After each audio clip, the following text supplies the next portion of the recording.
Hello students, तो आज हम लोग क्लास 11th के चैप्टर नंबर 2 को पढ़ेंगे, जो है संबंध और फलन। जैसा कि हम लोग अपने दैनिक जीवन में या अपने आस पड़ोस में या अपने परिवार में संबंधों के बारे में देखते हैं, जैसे पिता और पुत्र का संबंध हो गया, भाई और बहन, टीचर और विद्यार्थियों का जो संबंध होता है, उसी प्रकार से मैथ्स में भी संख्याओं के बीच में या फिर किन्हीं नियम के माध्यम से कुछ ना कुछ संबंध होता है। जैसे कि हम लोग ये कह सकते हैं कि एक रेखा M है और दूसरी रेखा N है और दोनों रेखाएं परस्पर समांतर हैं, तो ये भी एक तरह का संबंध हो जाएगा। या फिर ये कह सकते हैं कि एक संख्या X है और दूसरी संख्या Y है और ये कह दें कि Y जो है X से 2 बड़ा है, तो ये भी एक तरह का संबंध ही कहलाएगा। इसी तरह के बहुत से संबंध मैथ्स में होते हैं, तो उन्हीं संबंधों से संबंधित कुछ चीज़ें हम लोग आज समझेंगे अध्याय नंबर 2 में, और जो उसके आगे की चीज़ें होंगी उनके बारे में जानेंगे। तो सबसे पहले देखते हैं क्या है हम लोग का पहला रूल। दिया गया है समुच्चयों का कार्तीय गुणन। ठीक है, कि कार्तीय गुणन क्या होता है। तो इसकी परिभाषा है कि दो आरिक्त समुच्चय का मतलब ये है कि जिसमें कुछ न कुछ अवयव हों। जैसा कि आप लोग को बताया गया है, रिक्त समुच्चय उसे कहते हैं जिसमें कोई अवयव ना हो। तो आरिक्त का मतलब हो जाएगा जिसमें कुछ न कुछ अवयव हों, कम से कम एक अवयव तो हो ही। तो दो आरिक्त समुच्चयों P तथा Q, मान लेते हैं कि दो अपने पास समुच्चय हैं P और Q का कार्तीय गुणन को हम लोग P क्रॉस Q से दर्शाएंगे। कार्तीय गुणन को हम लोग किससे दर्शाएंगे? P क्रॉस Q से। तो दो समुच्चयों का कार्तीय गुणन P क्रॉस Q उन सभी क्रमिक युग्मों का समुच्चय है जिनको प्रथम घटक P से, मतलब जब गुणा कराएंगे तो जिसका पहला अवयव होगा वो P से लिया जाएगा और द्वितीय घटक लिया जाएगा Q से लेकर बनाया जाता है। अगर इसको हम लोग इस तरह से समझें कि P क्रॉस Q बराबर लिखा जाएगा P कॉमा Q, मतलब पहला अवयव स्मॉल p हो गया, दूसरा Q। जहाँ स्मॉल p जो लिया गया है ये क्या है? स्मॉल p है। जो स्मॉल p लिया गया है वो कैपिटल P से लिया गया है, मतलब पहले घटक से, जिसको हमने क्या मान रखा है? p। और जो Q लिया गया है वो दूसरे घटक से लिया गया है। जैसे एग्जाम्पल लेकर हम लोग समझते हैं कि मान लो p बराबर दिया गया है a b c और Q बराबर दिया गया है 1 और 2, और हमसे ये कहा गया है कि इनका कार्तीय गुणन बताओ। तो यहाँ लिखेंगे P क्रॉस Q। अब सबसे पहले जो हमारा पहला अवयव होगा वो P से लिया जाएगा, तो हमने ले लिया A। फिर A का गुणा किस में कराएंगे?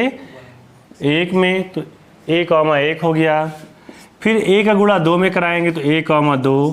तो ये देख पा रहे हैं कि पहला अवयव जो लिया जा रहा है वो P से लिया जा रहा है और दूसरा अवयव लिया जा रहा है Q से। ठीक है, ऐसे ही B के लिए लिखेंगे तो B कॉमा 1 और B कॉमा 2 हो जाएगा। ऐसे ही C के लिए लिखेंगे तो C कॉमा 1 और C कॉमा 2 हो जाएगा। ठीक है, तो ये हो गया हम लोग का कार्तीय गुणन। अगर हमें ऐसे Q क्रॉस P कहेगा तो हम Q का P में गुणा करा लेंगे। इसको ऐसे भी समझ सकते हैं कि मान लो ये P है और ये Q है और P में दिया गया है A B C, Q में दिया गया है 1 और, तो A का गुणा किससे हुआ? 1 से और 2 से। ऐसे B का किससे हुआ है? 1 से और 2 से, और C का किससे हुआ है? 1 और 2 से। तो इस तरह से भी हम इसको दर्शा सकते हैं। आया समझ में? तो इसको नोट कर लो, फिर आगे देखते हैं क्या है रूल्स। तो कहा गया है दो क्रमित युग्म समान होते हैं यदि और केवल यदि उनके संगत प्रथम घटक समान हो और द्वितीय घटक भी समान हो। मतलब दो क्रमित युग्म दिए गए हैं। मान लो एक दिया गया है x + 5 कॉमा y - 2 = 1, 2, और यहाँ पे बराबर का चिन्ह लगा हुआ है। तुमसे कहेगा x और y का मान ज्ञात करो। तो बराबर का चिन्ह होने का मतलब ये है कि ये पहला घटक दूसरे घटक के बराबर है और ये दूसरा वाला दूसरे के बराबर है। तो यहाँ पर हम x + 5 बराबर लिख लेंगे 1, तो 5 को उधर भेज देंगे, क्या आ जाएगा? -4। ठीक है। ऐसे ही हम y-2 को लिख लेंगे इक्वल टू 2 और 2 उधर चला जाएगा तो प्लस का हो जाएगा 2 2 4। तो इस तरह से अगर हमें दो समान आव्यूह दिए जाएंगे, दो समान फलन दिए जाएंगे तो उनको हम लोग हल करके उनका मान निकाल सकते हैं। आगे दिया गया यदि a में p अवयव हों तथा b में q अवयव हों तो a क्रॉस b में जो हो जाएंगे वो pq अवयव हो जाएंगे, मतलब उनके गुणन के बराबर। जैसे a में मान लो हमें 3 अवयव दिया गया है, a बराबर दे दिया गया है 1 2, ठीक है, मान लो 2 ही अवयव हैं, और b में दिया गया है a b c, ठीक है। तो इसको हम लोग लिखेंगे, जैसे a में कितना अवयव है 1 2, 2 अवयव है तो इसको ऐसे लिखेंगे na बराबर 2। b में कितना अवयव है 1 2 3 तो इसको लिखेंगे nb बराबर 3। तो जब इसका हम कार्तीय गुणन कराएंगे तो उसमें कितना अवयव आएगा उसको हम लोग लिखेंगे na क्रॉस b से, और ये हो जाएगा na क्रॉस nb के बराबर, ठीक है ना। तो na कितना है 2 है, nb कितना है 3, तो कितना अवयव आएंगे 6 आएंगे। उनको गुणा कराने पर कितना अवयव आ जाएगा 6 अवयव आ जाएगा, ठीक है। इस तरह के प्रश्नों को भी हम लोग एक्सरसाइज में देखेंगे।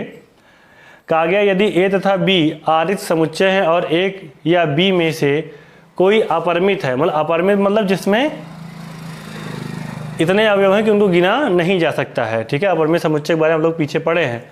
तो a क्रॉस b भी अपरिमित ही होगा, क्योंकि जब उसको गुणा कराएंगे अपरिमित से तो वो भी अनंत तक गुणा होता हुआ जाएगा। ऐसे दिया गया a क्रॉस a, ये 2 बार गुणा कराएंगे तो हो गया। अगर इसका एक बार और से a से गुणा करा दिया जाए तो उसे हम लोग कहेंगे एक क्रमिक त्रिक कह देंगे, ठीक है ना। ये क्या कहलाएगा एक क्रमिक त्रिक। इसमें a b c 3 अवयव हो जाएंगे। तो आप लोग इन रूल्स को नोट कर लीजिए, फिर हम लोग प्रश्नावली के क्वेश्चंस को देखेंगे। पहला प्रश्न दिया गया है यदि x/3 + 1 y-2/3 इक्वल टू 5/3 1/3 तो x तथा y ज्ञात कीजिए। मतलब हमें x और y का मान ज्ञात करना है। जैसा कि अभी हमने एग्जाम्पल में देखा उसी तरीके से ये दिया गया है कि x/3 + 1 और y-2/3 इक्वल टू दिया गया 5/3 1/3। तो जो इसका पहले अवयव है और जो इसका पहला अवयव है ये हो जाएगा बराबर। तो x/3 + 1 बराबर 5/1 को उधर भेजेंगे माइनस का हो जाएगा, तो 5/3 - 1। तो x/3 यहाँ एलसीएम लेंगे तो आएगा 5 - 3/3 कट गया, x बराबर क्या हो जाएगा 2 हो गया। ऐसे यहाँ पे y-2/3 बराबर लिखेंगे तो 1/3 आएगा, ये इसके बराबर होगा। 2/3 उधर चला जाएगा तो मिल जाएगा हम लोग को 1/3 + 2/3, ठीक है। इसका बेस सेम है, आधार समान है तो ऊपर जुड़ जाएगा तो 3/3 तो y इक्वल टू कितना आ जाएगा 1। आया समझ में, तो इसको नोट कर लो। दूसरा है यदि समुच्चय A में 3 अवयव हैं तथा समुच्चय B बराबर 3, 4, 5 तो A क्रॉस B में अवयवों की संख्या ज्ञात कीजिए, ठीक है। तो कहा गया यदि समुच्चय A में 3 अवयव हैं, मतलब Na बराबर दिया गया है 3 और B में कितना है, B में भी 3 है तो NB बराबर लिख लेंगे 3। कहा गया A क्रॉस B मतलब A क्रॉस B में कितने अवयव होंगे, तो Na गुणे NB 3 गुणे 3 मतलब कितने अवयव आ जाएंगे? 9 आ जाएंगे। तो नोट कर लो इसको। और अगला प्रश्न देखते हैं। तीसरे प्रश्न में कहा गया है कि g बराबर दिया गया है 7,8। g बराबर क्या दिया गया है? 7,8 और h बराबर दिया गया है 5,4,2। तो कहा गया g क्रॉस h ज्ञात करो और h क्रॉस g ज्ञात करना है। ठीक, तो इनका कार्तीय गुणन ज्ञात करना है। कैसे करेंगे? g की वैल्यू दी है 7, 8 क्रॉस h दिया है 5, 4, 2।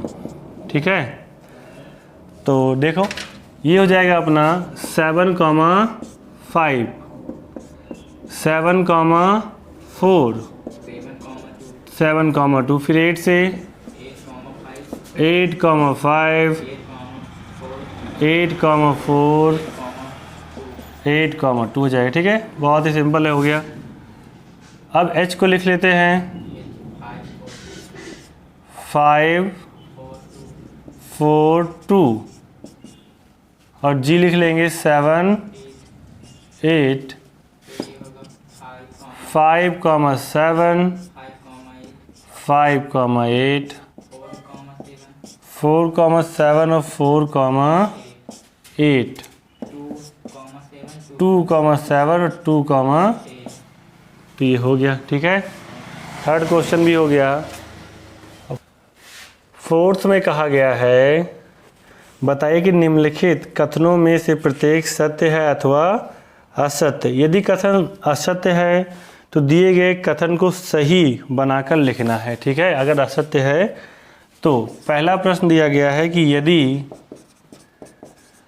P बराबर M, N हो और Q बराबर क्या हो? N, M, तो P क्रॉस Q में क्या आएगा? तो इसमें दिया गया है M, N और N, M। तो क्या इसमें सिर्फ 2 ही अवयव आएंगे P क्रॉस Q में? नहीं, क्योंकि इसमें 2 अवयव हैं और 2 अवयव इसमें हैं। तो इसमें कितने अवयव आएंगे ये चेक करने के लिए हमें P क्रॉस Q कराना पड़ेगा। तो M, N, N, M कराओ क्रॉस। देखो M का N में कराएंगे तो M, N आ गया, M आएगा, फिर N आएगा, N, M। तो क्या ये सत्य है? ये सत्य नहीं है। तो क्या है? असत्य है। ठीक, तो सत्य क्या होगा? ये होगा। ठीक है, तो हमने इसको बता दिया कि ये असत्य है और सही क्या है वो भी बता दिए। ठीक है, आया समझ में? अब दूसरा प्रश्न देखते हैं इसका। दूसरे में दिया गया है यदि A और B आरिक्त समुच्चय हैं,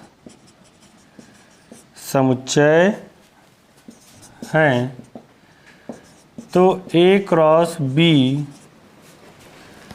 क्रमित युग्मों x y का एक समुच्चय है।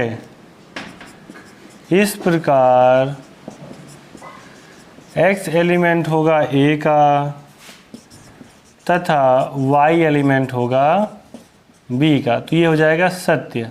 ठीक है, कैसे? मैंने बताया कि यदि A और B मान लो 2 आरिक्त समुच्चय हैं, उनका क्रॉस करा रहे हैं, तो जो पहला अवयव होगा वो A का होगा और जो दूसरा अवयव होगा वो B का होगा। ठीक है ना, तो पहला हमारा x है, दूसरा y है, तो ये A का हो गया और ये B का हो गया, तो इसलिए ये सत्य है। तो इसको कुछ करने की जरूरत है नहीं। तीसरा देखते हैं कि यदि A बराबर 1,2 और b बराबर 3,4 तो a cross b intersection phi बराबर फाई होगा, ये बताना है सत्य या नहीं। तो जब b इंटरसेक्शन फाई कराएंगे हम लोग तो क्या मिलेगा, तो फाई मिलेगा क्योंकि कुछ तो कॉमन होने वाला है नहीं, और उसका क्रॉस करा दोगे फाई के साथ तब भी क्या आएगा, फाई है। किसी फाई के साथ क्रॉस करो तो फाई ही मिलेगा, तो इसका मतलब ये क्या है, सत्य है। ठीक है, आया समझ में? तो नोट कर लो इसको और अगला प्रश्न देखते हैं हम लोग 5 नंबर। 5 में कहा गया है कि यदि a बराबर -1,1 तो a क्रॉस a ज्ञात कीजिए। ठीक है, ये पता करना है। तो इसके लिए सबसे पहले हम लोग क्या करते हैं, a क्रॉस a निकाल लेते हैं। ठीक है, पहले 2 को लेते हैं। तो -1 1 का क्रॉस कराना है -1 1 से, क्योंकि a का हमें a से ही कराना था। तो जब -1 का -1 में कराएंगे -1 मिलेगा, -1 1 मिलेगा, फिर 1 का -1 में, फिर 1 का 1 में। ठीक है, तो इतना मिल गया। आया समझ में? अगर हम इसी चीज़ का a क्रॉस a कराएं तो ये जो पार्ट है ये -1 1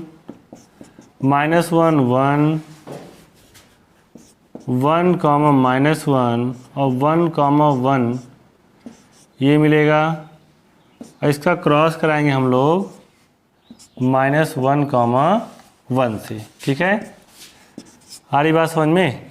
जो यहाँ हमें मिला था a क्रॉस a, उसका a से करा रहे हैं अब यहाँ पे। ठीक है, ये था इतना, तो इसको लिख सकते हैं a क्रॉस a। देखो इसका गुणा जब -1 में कराएंगे तो -1, और यहाँ आ जाएगा -1। ठीक, इसका इसमें कराए तो हमें एक और क्या मिल जाएगा। ऐसे ही इसका जब इसमें कराएंगे तो -1 और क्या मिल जाएगा, 1 मिल जाएगा। ठीक, क्योंकि अब इसका इसमें कराए 1 वाले में। ऐसे ही दूसरे वाले का कराएंगे -1 1 और फिर -1, इसका इसमें कराए पहले में, फिर -1 1 और फिर क्या मिल जाएगा, 1 दूसरे में कराए। ऐसे इसका कराएंगे तो तीसरे वाले का -1 आ गया। ठीक है, तो तीसरे का भी सिर्फ एक हुआ है। फिर अगला कराते हैं 1, -1 और 1 मिल गया। फिर इसका कराएंगे इसमें 1, 1, -1 और 1, 1। तो अपना यहाँ से हमें जो त्रिक गुणन था वो प्राप्त हो गया। आया समझ में? नोट कर लो इसको, अगला देखते हैं। 6 नंबर प्रश्न में दिया गया है कि यदि a क्रॉस b बराबर हो a, x, a, y और b, x, b, y, तो a तथा b ज्ञात कीजिए।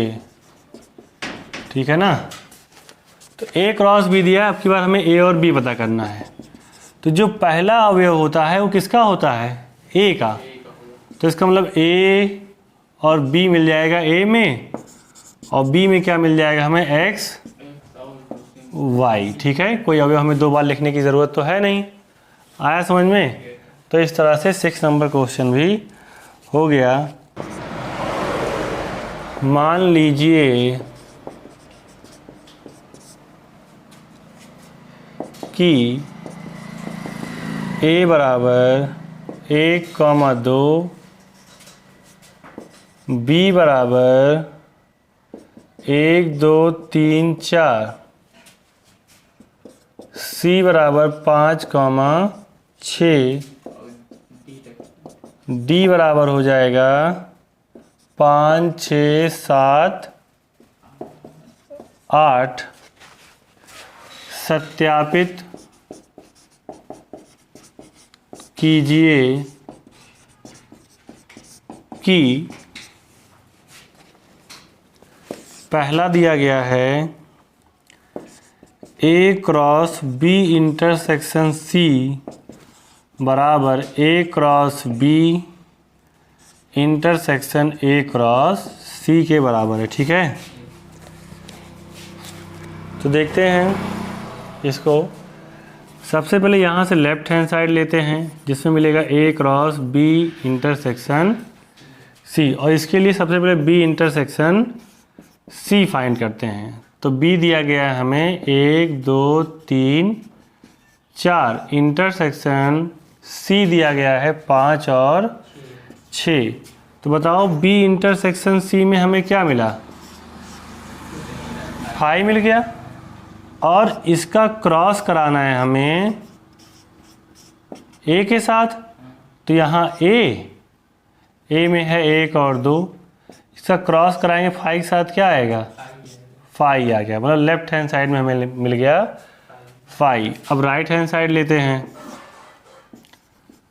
और राइट हैंड साइड में दिया गया है A cross B intersection A cross C। तो A क्रॉस B पता कर लो। तो A दिया है 1 और 2, और B दिया गया है 1, 2, 3, 4। तो 1 को लेंगे तो 1, 1 मिलेगा, 1, 2, 1, 3, 1, 4 मिलेगा। ठीक है, फिर 2 को लेंगे 2, 1, 2, 2, 2, 3, 2, 4। ये आ गया, ये आ गया A क्रॉस B। फिर A क्रॉस C निकालेंगे तो A है 1 और 2, और C है 5 और 6। तो जब 1 को लेंगे तो 1, 5 और 1, 6 हुआ। फिर 2, 5 और 2, 6 मिल जाएगा। आ रही बात समझ में? A क्रॉस B और A क्रॉस C मिल गया। इन दोनों में क्या उभयनिष्ठ है? इंटरसेक्शन का मतलब क्या होता है? उभयनिष्ठ। इन दोनों में क्या उभयनिष्ठ है? तो कुछ भी नहीं उभयनिष्ठ है ना। तो इसमें 1, 1 है, ना 1, 2 है, ना 1, 3 है, ना 4 है, ना 2, 1 है, ना 2, 2 है, और ना ही 2, 3 और 2, 4 है। मतलब कुछ भी उभयनिष्ठ नहीं है। तो लेफ्ट हैंड साइड में भी 5 और राइट हैंड साइड में भी 5 आ गया, और ये अपना प्रूव हो गया फर्स्ट वाला। ठीक है, नोट कर लो। और सेकंड देखते हैं।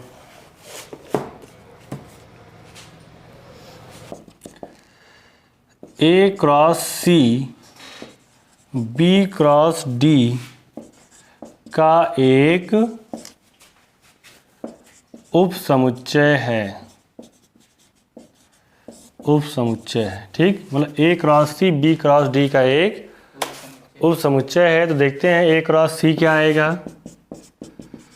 A क्रॉस C, हाँ, और C में 5 और 6 है। ठीक है, क्रॉस करा लो। 1, 5, 1, 6, 2, 5, 2, 6। ठीक है, अब निकालते हैं B क्रॉस D। B में है 1, 2, 3, 4, 5, 6, 7, 8। ठीक, तो 1, 5, 1, 6, 1, 7, 1, 8, 2, 5, 2, 6, 2, 7, 2, 8। फिर 3 लेंगे। 3, 5, 3, 6, 7। ठीक है, 3, 8। फिर 4, 5, 4, 6, 4,7, 4,8। तो क्या A cross C B cross D का उपसमुच्चय है या नहीं है, क्योंकि इसके सारे अवयव इसमें हैं। देखो 1,5 भी है, 1,6 भी है, ठीक है, 2,5 भी है, 2, तो चूंकि A क्रॉस C के सभी अवयव B क्रॉस D में हैं, अतः A cross C, B cross D का एक उपसमुच्चय है। ठीक है, अगर सारे अवयव मिल जा रहे हैं तो इसका मतलब ये इसका एक उपसमुच्चय है। ठीक है, तो नोट कर लो इसको भी। तो 8 में कहा गया है कि मान लीजिए कि A बराबर 1,2 और B बराबर 3,4, तो A क्रॉस B निकालना है हम लोग को, और A क्रॉस B के कितने उपसमुच्चय होंगे उनकी सूची बनाइए। A क्रॉस B के उपसमुच्चय पता करना है हम लोग को। ठीक है, तो देखो सबसे पहले तो हम लोग A क्रॉस B पता करेंगे। 1,2, 3,4, A क्रॉस B बनाएंगे जब तो मिलेगा 1,3, 1,4, 2,3, 2,4, ये मिल गया हमें A क्रॉस B। ठीक है, अब इसके उपसमुच्चय देख लेते हैं। तो सबसे पहला उपसमुच्चय होता है 5, फिर दूसरा क्या हो जाएगा 1,3, तीसरा क्या हो जाएगा 1,4, फिर 2,3, 2,4, फिर देखेंगे हम लोग और क्या मिलेगा, मिलेगा 1,3 और 1,4, और क्या मिलेगा 1,3 और 2,3, और क्या मिलेगा 2,3 हो गया, 1,3 और 2,4, और 1,4 लेंगे तो क्या मिलेगा 1,4 और 2,3 हो गया, फिर 1,4 और 2,4 हो गया, फिर 2,3 और 2,4 हो गया, और 2,3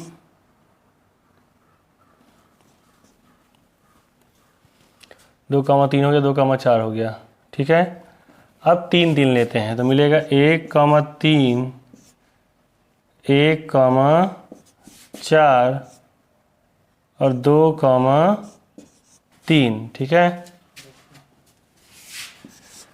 फिर 1,3 और 2,3 और 2,4 मिलेगा, हमने इसको छोड़ दिया। ठीक है, इसको छोड़ के बना लेते हैं, इसको लिए थे, इसको छोड़ के बना ले। ठीक है, तो 1,3 और 1,4 और 2,4 हो गया। पहले को छोड़ के बना लो, 1,4, 2,3 और 2,4। ठीक है, और एक बार सबको लिख लो, 1,3, 1,4, 2,3 और 2,4। इसको ले गिन कितना हुआ, 1 2 3 4 5 6 7 8 9 10 11 12 13 14 15 16। इसका मतलब ये सही है, क्योंकि उप समुच्चयों का फार्मूला होता है 2 की पावर n, जहाँ n क्या है 1 2 3 4, तो 2 की पावर कितना आ गया 4, और जिसका मतलब होता है 16। तो 16 उप समुच्चय हमारे बन गए हैं। इसका मतलब जो भी हमने बनाया है वो सही बनाए हैं। ठीक है, तो नोट कर लो इसको।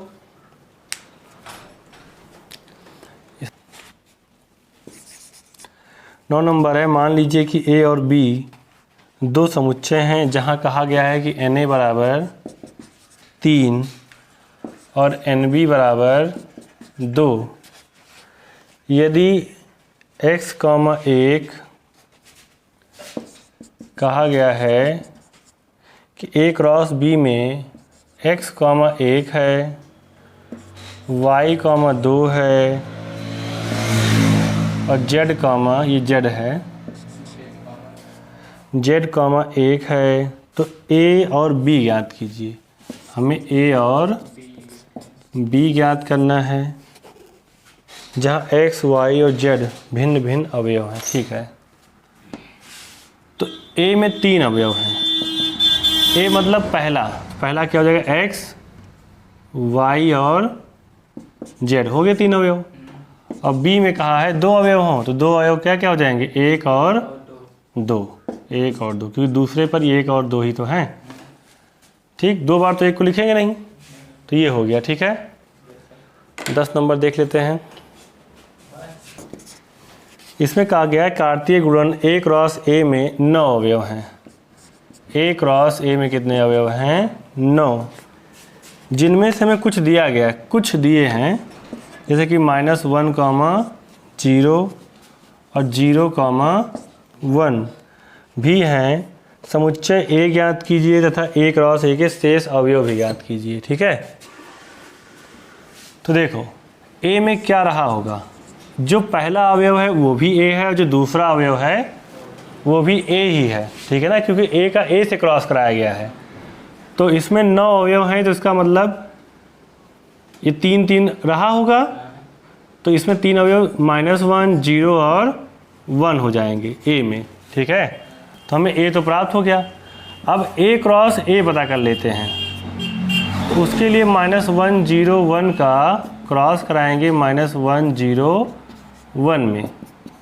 तो जब -1 को लेंगे तो -1, -1, ठीक है, फिर -1, 0 मिलेगा, फिर -1, 1 मिलेगा, और 0 को जब लेंगे तो 0, -1, 0, 0, 0, 1 हो गया, और